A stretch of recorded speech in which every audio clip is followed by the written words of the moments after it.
With less than 300 days to the 2019 general elections, more Nigerians are declaring interest to vie for one elective position or another. The latest to join the race for the planned presidential position is Kingsley Moghalu, in an event in Abuja to formally announce his membership of the Young Progressives Party, YPP.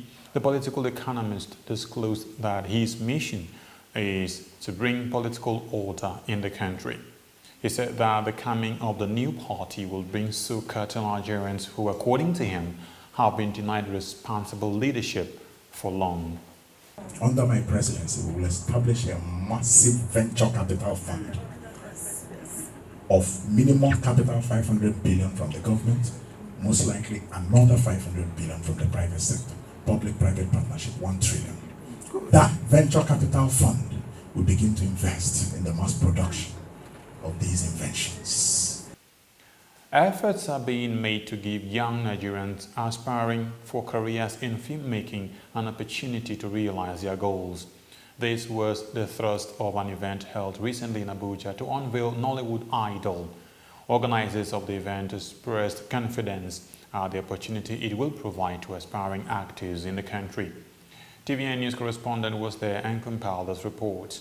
The organizers of the first ever Nollywood TV reality show, Nollywood Idol, in a press conference in Abuja, listed measures at ensuring a successful outing.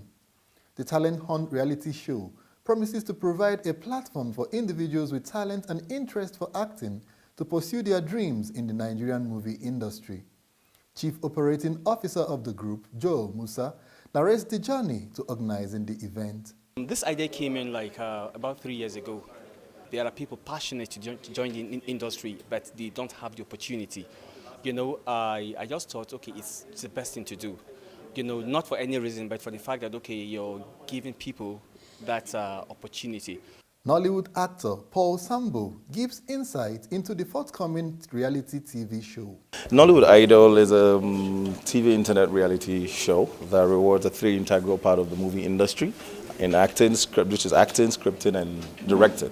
So 3 winners will emerge in this television TV reality show.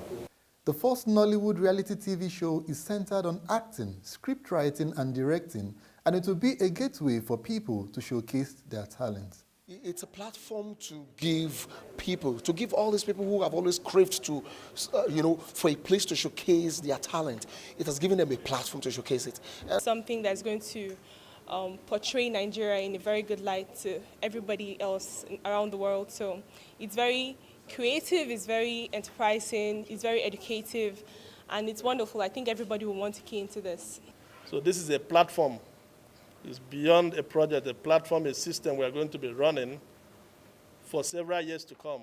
The project, charged with interesting activities, including eviction sessions, is spiced with evictions through public voting. A federal high court sitting in Kano has granted bail to the former state governor Ibrahim Shekarau. He was arraigned alongside former Minister of Foreign Affairs Aminu Wali and Mansour Ahmed for alleged criminal conspiracy and money laundering. The arraignment came after the former ministers were quizzed by the officials of the Economic and Financial Crimes Commission (EFCC) in Kano State. Ibrahim Shekarau is accused of collecting 25 million naira from the 950 million naira logistics fund meant for the 2015 election campaigns. Some banks in Kwara State have commenced skeletal services and 1.5 months after the robbery incident.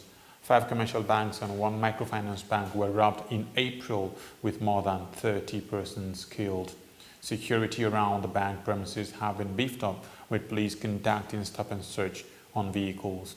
Only few banks operate automated teller machines for 2 hours a day. Former Governor of Plateau State Jonah Jang has been granted bail by a high court sitting in just the capital of that state. The former governor is standing trial for alleged misappropriation of 6.3 billion naira during his time in office. He was granted bail alongside Yusuf Palm, a former government official in the state. Jang, who has been in prison for 8 days, has now regained his freedom. The bail was granted on the condition that he presents 2 sureties in the sum of 100 million naira each. One of the sureties the judge said must be a first-class traditional ruler within the jurisdiction. He was also asked to deposit his international passport. An attack on a referee at an amateur football match has been described as the worst assault on a match official in British soil. The incident occurred during a cup game organized by the Turkish Community Football Federation in North London. The federation says it is shocked and disgusted and strongly condemns the incident, while local police say that they are investigating an alleged assault on a man in his late 20s. The attacked referee suffered only minor injuries during the game at New River Sports Centre in White Hart Lane, which saw Damlopina Yeni Malatayaspor beat GSFC 2-1. Footage of the incident was sent to charity Ref Support as part of his Referee Abuse Must Stop campaign. The footage shows a man being tackled to the ground and kicked on the floor by a group of people on a football pitch.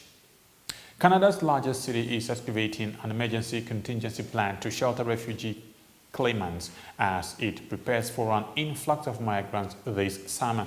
The move, adjudged a rare one, highlights the strain caused by the inflow of asylum seekers.